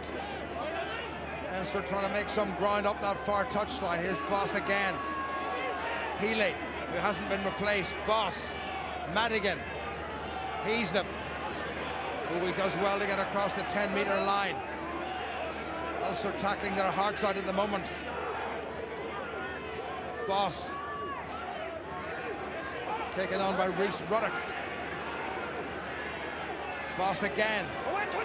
Great piece of defence by Ulster. Rory Best comes in. Was he from the wrong side? Play on, says the referee. Coming back on the Leinster side. Toner. Heaslip. Thought he saw a gap. That's knocked forward. Ulster get the put into the scrum. 6 minutes and a wee bit remaining. Leinster 18, Ulster 22. Ulster to think they would be in this position at this stage of the game, given the amount of players they had returning from injury, that they had to get back into the structures. You can see the desperation in the Leinster supporters' faces, staring down a defeat at home with so much at stake in terms of table position. Also be hugely buoyed going into a match against Saracens on the back of defeating a Leinster team with so many players returning to action. Well, it hasn't been done yet. Leinster have brought on their replacement scrum half, John Cooney. You okay, buddy?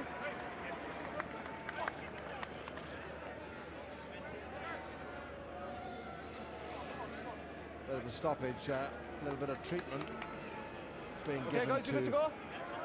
Okay, 6, let's go. Craig Gilroy. Let's move out here, yeah? Time back on. Clock had stopped. Marcus 6.5 minutes remaining. Cooney on for Isaac Boss, but it's Ulster scrum half Ruan Pienaar. He's kicked 13 points this evening. Crouch! Leinster crowd, needless to say, will be getting back behind their side. Not a bad scrum. It's just gone down here. Let's have The referee it will ask it to be set again. Front rows. Well, what a baptism it has been, first of all, for Ricky Lutton and now Kyle hookers, McCall, both of whom have had to face Cian Head and Healy. shoulders above the hips. Hold off in the set. Let's get it right. Come on. Ulster's put in again. Because there was no stoppage, the clock is ticked on by another minute. 5.5 minutes remaining. 4 points between them. Yeah, Alan Clark will be very happy with the way his young players have stood up to the mark. A lot of work done during the week with these guys and certainly bearing fruit. Oh, penalty against Ulster. He's just crumbling. Now what will Leinster do? Will they kick this one? He's just crumbling, guys. Or will they go for the corner for the first time? Leo Cullen, I'm sure, will be putting in his tuppence worth. And this is interesting. Leinster going for the corner. They're going for the try. An unconverted try will win them the game. And that's a great touch by Madigan. And Leinster are really going to go for this, Ryan. And were we a little bit presumptive in thinking this is going to be Ulster's game? This is going to call on all Ulster's defensive qualities. 10 now, 10! This may well go long. No, it's taken by Toner. Here go Leinster. Listen to the roar from the crowd here in Dublin 4. Ulster have got to get men behind the ball. Leinster rumble forward inexorably toward the Ulster line. Ulster dig in, but Leinster will come again, I'm sure. Referee pointing out that players have got to get onside. Rory Best in the middle of all of that, hanging on for grim death. Ball coming back on the Leinster side. Cooney tries to winkle it out, gets it away. Desperate Ulster defence. 4 minutes remaining. Here go Leinster. Ulster post within touching distance. Leinster press forward. Have another go. Kyle McCall with a good tackle. Referee's got the hand out for a penalty to Leinster. Ulster have infringed underneath their own posts. Don't obstruct 11! Picked up again by Leinster. Penalty no good to them. They want the try. Now Cooney moves it wide. Great chance now for Carney. Tackled by Gilroy. Referee's going to bring them back for the penalty. Coming back here. Tackler not rolling away. I have a feeling Ryan Leinster will go for the scrum.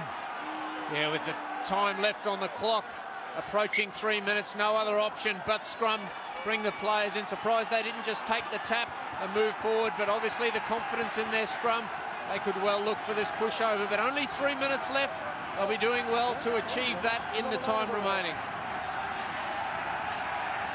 Well, Leinster have indeed opted for the scrummage. Time off, please, Jude. Ian Madigan, who's seen 6 kicks out of 6 go over. Rory Best is down. Let's hope it's nothing too serious. Don't see Rob Herring warming up. Can you just I think Rory Best, the man of the experience that he is, has just seen another 10 or 15 seconds disappear on the clock. Time for Ulster to take a little break, focus their minds. The leaders are in now, chatting in that circle to the forwards, emphasising the importance that this scrum doesn't result in a 5-pointer for Leinster. Well, Ulster have got the 2 least experienced prop forwards in their entire squad in the front row for the most crucial scrum of Ulster's season. Look at Devin Toner, look at Shane Jennings. Rory Best is back again. The referee will say time on. He's got Kyle McCall on one side and he's got Callum Black, who's not that inexperienced on the other side of him. And Leinster will really go for this with a vengeance. Clock is going to start ticking. Less than 3 minutes to go. Can Leinster drive Ulster back or force the penalty try, which would give them the winning of this game? Well, they collapse on the near side. Jamie Hagan, who does tend to head for the turf straight away every scrum he plays in. Bring your feet forward to chase that, okay? We need him to... Yeah, I got you. Ulster certainly want their back rowers binding nice and tight. Full 8-man effort's going to be required to repel this Leinster juggernaut with now only 2 minutes 15 seconds left on the clock. Ulster playing this one very well tactically. Cooney to put in for Leinster. Touch! Set! Leinster get a wee bit of an early squeeze on. There's a pick up by Haislip. Back inside to Rob Carney. Why did they not go for the drive? It may still work out for them though. Ulster desperately hanging on. Leo Cullen is in there. Cooney gets it away. Here go Leinster again. Stopped about a metre short. In goes Cooney. Looking for Cian Healy. Robbie Dykes got in there. And Ulster give away another penalty. And Leinster, I'm sure, will scrum again. 1.5 minutes to go. And it is a scrum. Time ticking away. You wonder whether Leinster have got enough left on the clock. Surprised that ball came out of the back of the scrum. Pre-rehearsed strike move, but Leinster were moving forward in that scrum and released the ball. I'm going to come over and have a look, okay? Rory Best talking away to George Clancy. He's been immense this evening, Rory Best. The leadership that Ulster have been missing in the last couple of months has returned, and he's been everywhere as you expect him, but leading from the front. Well, this is another crucial scrummage. We thought the last one was important. Leinster still, if they get the squeeze, could still force the penalty try. Set! Well, surely Hagan's taking that down. It's going down this side first. Relax. Callum Black saying to the referee, come on referee, I'm doing my bit. It's just there. As soon as this phase of play's completed, that should be full time. By the time this scrum gets reset and the ball goes in, this is Leinster's last opportunity. 25 seconds remaining. The scoreboard says Leinster 18, Ulster 22. Can Ulster bridge a 14-year gap, or can Leinster at the death sneak the victory? Touch! Set! Last few seconds, in it goes. Solid Ulster scrum, Leinster with the squeeze. Now they're sweeping it round. Referee's got the hand out for the penalty again. Here come Leinster. Great tackle there by Roger Wilson. Ball back in the Leinster side. Jamie Heaslip, Leinster's skipper, over the ball. Cooney gets it away, well picked up. Referee still playing advantage to Leinster. We're now past the 80-minute mark, but Leinster have possession and they have the penalty. Cooney gets it away. Here come Leinster again. A try would win the game for them, remember. Cooney, Madigan, the star of the show yet again. All Leinster's points. Is he still playing advantage? Rhys Ruddock takes it on. Good defence by Ulster. Cooney sweeps it away. Here comes Heaslip, Leinster's skipper. Great Ulster defence. Cooney looking to sweep it away again. He's still got the hand out for the penalty, or is that another one? Cooney.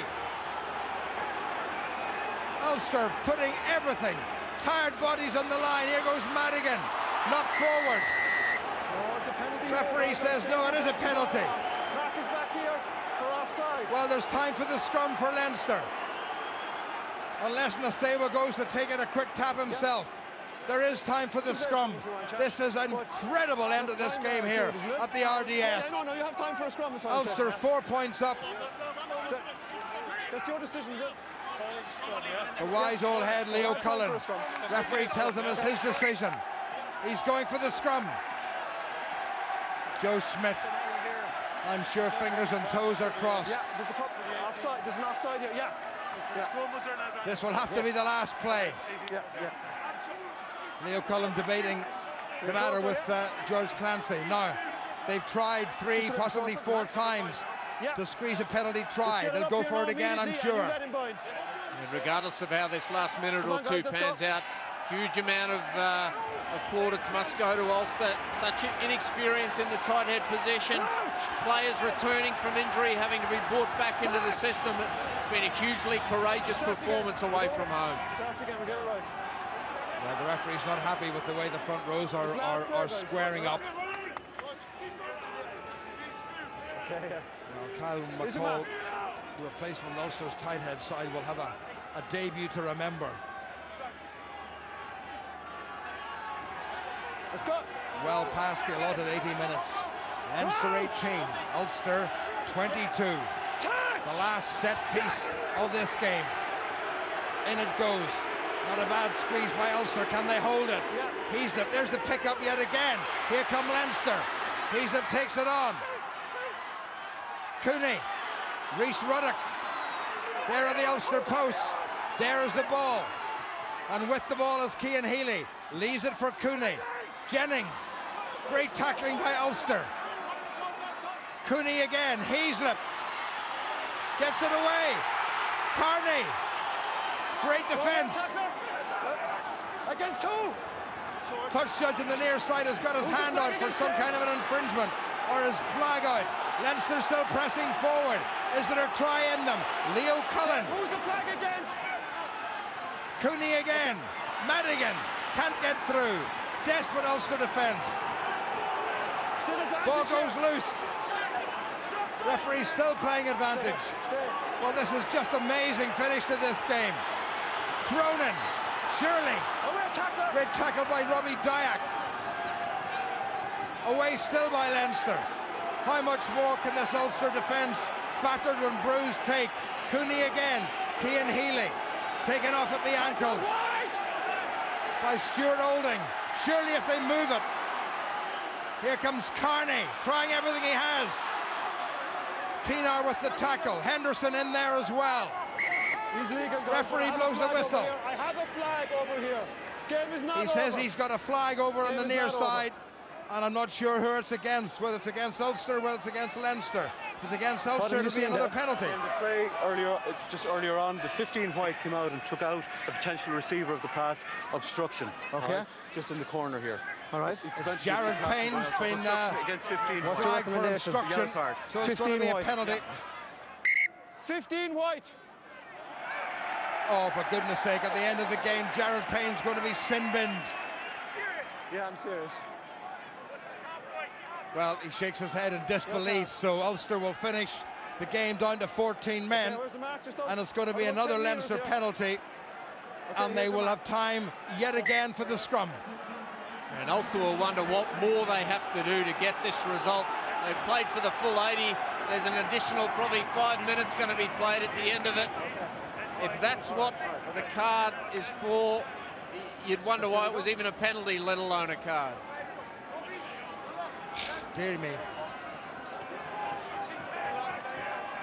Well, we said 5 minutes ago that the scrum in particular was the last one of the game. Is this going to be the very last one of the game? And can Leinster squeeze Ulster once more and squeeze the victory? Not a bad Ulster scrum. Here's Cooney, Nathewa. Good Ulster defence. Still there for Nasewa. Leinster again within touching distance of the Ulster goal line. Cooney has a go himself. Again Ulster hang on. Leinster throwing all those blue bodies into it. Healy looking for a go himself. Nearly gets away. Great work by Rory Best in defence, as has been the case all evening. Leinster go again. They're very close. The referee's having a good look. They still haven't got across the line. He blows the whistle. And it's all over. And Johan Muller jumps in the air. And Ulster have put in the most formidable piece of defence I've seen from them for many a long year, and they've rolled back a decade and a half, and they've won here in Dublin for the first time in 14 seasons.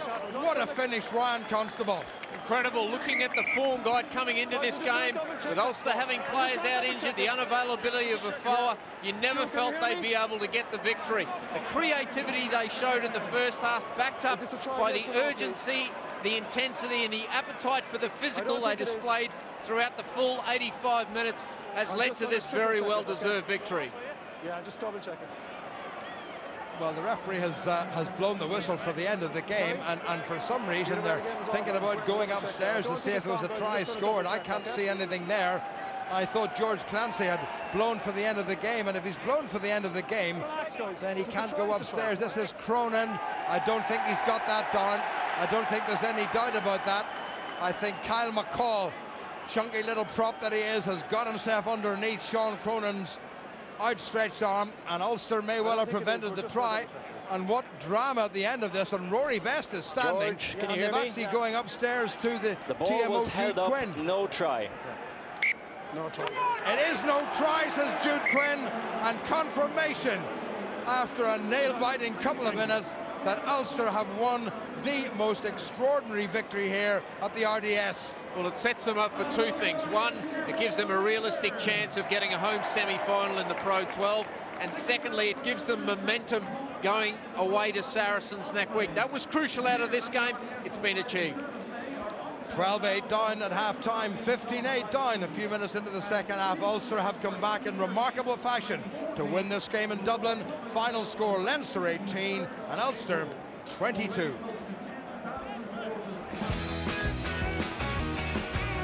Have you caught your breath yet? What a game. The fans certainly got their money's worth at the RDS this evening, and I hope everyone watching at home enjoyed that thrilling game tonight. Ulster winning in Dublin for the first time in 14 years against Leinster, outscoring the home side by 2-0. And Ruan Pienaar pretty much did the rest. It's a victory for Ulster, and a nail-biting one at that. It finished Leinster 18, Madigan kicking all of their points, and Ulster 22. It's hard to wipe the smiles off all of our faces. Gentlemen, what a performance by Ulster and what a victory. My heart is still pumping. That was unbelievable. What a performance, what a second half. And to beat 16 men, I thought was outstanding because, quite frankly, they were playing against the referee, I thought, for half of that game. Yeah, I really do. And, you know, what we just witnessed at the end there, I actually can't believe because he clearly, to us, blew for the final whistle for the game. And then he's changed his mind. He's changed his mind. Somebody from Leinster's come in and said, can we have a look at that on the TMO? And he's gone upstairs. I'm just so glad that it was held up and it wasn't a try. What irritated you about the referee's performance tonight, Tony? Just a lack of consistency, Stephen. Ulster have defended manfully at the end. Even the fact with the touch judge coming on and leading to the sin binning for Jared Payne at the end, whenever there was quite clearly no offence caused. Ulster goal line stand, and certainly Ulster fans will take a lot of heart from that this evening and roll on Twickenham next week. Absolutely. I mean, that's irrelevant now. It's what Ulster will take out of this victory this evening and out of their performance as they move up into the second place in the Pro 12. Yeah, I mean, that's what they talked about in commentary, was they were expecting probably a performance at best, probably. That's what we're really looking for. Guys coming back in, you know, not putting in the same sort of level of performance that we've seen in the previous few weeks.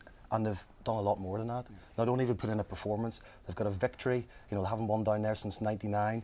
They've guys playing outstandingly well. Individuals putting their hands up. I mean, just all in all, it was a fantastic team effort. And a great score, second half. Yeah, fantastic score. Really right back to the receipt of this high ball.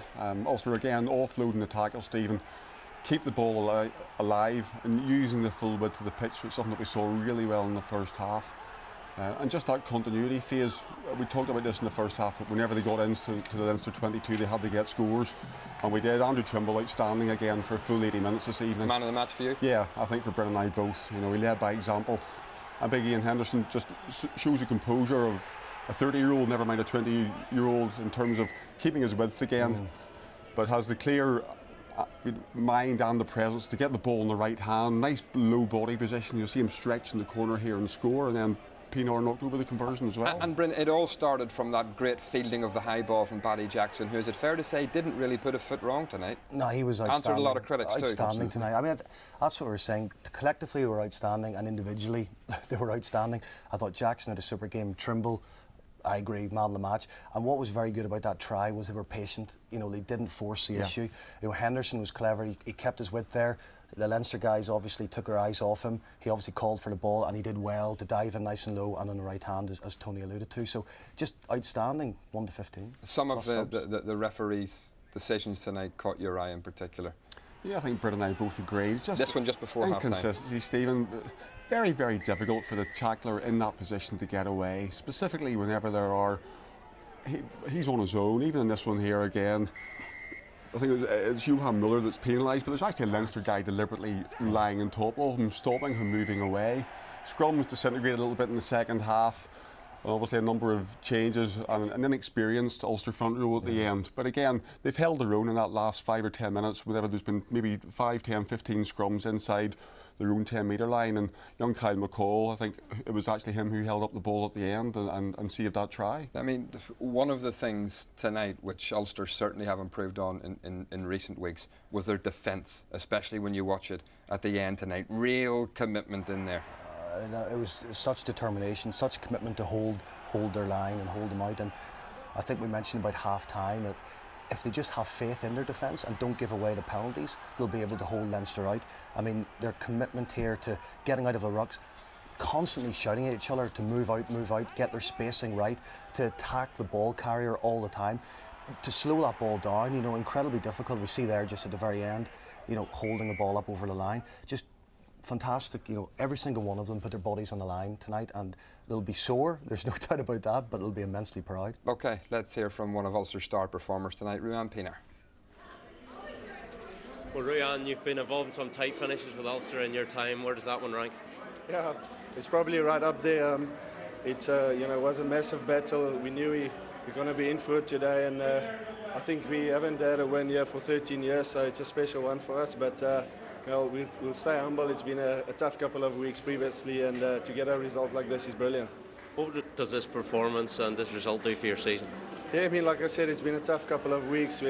we didn't play as well as we'd like to, and to get a couple of guys back from international duty and injuries has really boosted us, us back on track. And it's a tough one again next week. This was great preparation. Leinster is probably the best side in Europe, and to get a result here, not many teams can do that. You mentioned Europe. You look ahead to next week. What can you take out of that going forward now to that quarter-final? Yeah, I mean, it's going to be tough. We've got bad memories from the last time we were there, so hopefully we can go a bit better, this time around. But I think we look at this game first, see what we did well, what we did wrong, work on our mistakes, and then try and get a good week's preparation in before heading down to London. Well, thanks for your time. Thank you, appreciate it. Well, that win this evening, as we can see in the table, Ulster move up to second. The win for the Ospreys, they jump up to fourth place. But, I mean, it just puts a whole different perspective on Ulster's season now, doesn't it, that win tonight? It does, absolutely. And I think if you look at their 3 remaining games, they've got the Dragons at home, they've got Connacht away, and they've got Cardiff Blues at home. They probably actually have the easiest run-in of the top 3 or 4 sides.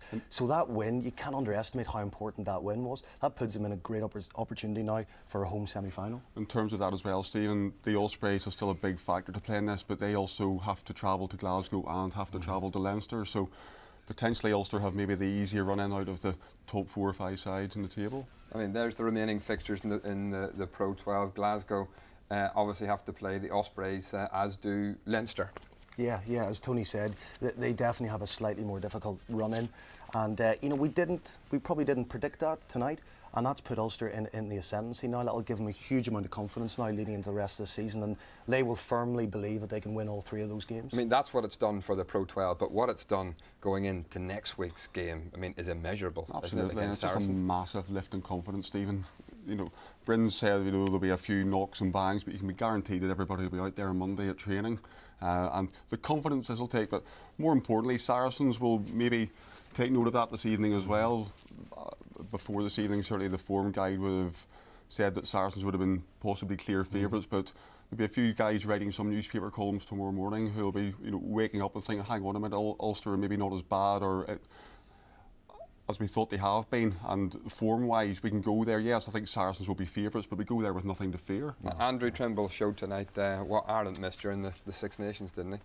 Yeah, no, Andrew Trimble had a fantastic game, throughout.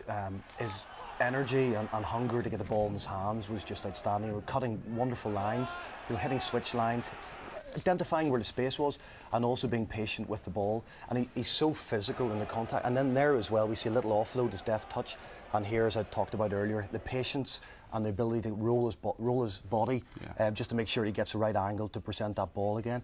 Just all in all, he had a super game. And to be honest, I don't think the likes of Warren Gatland will be too concerned about Six Nations alone.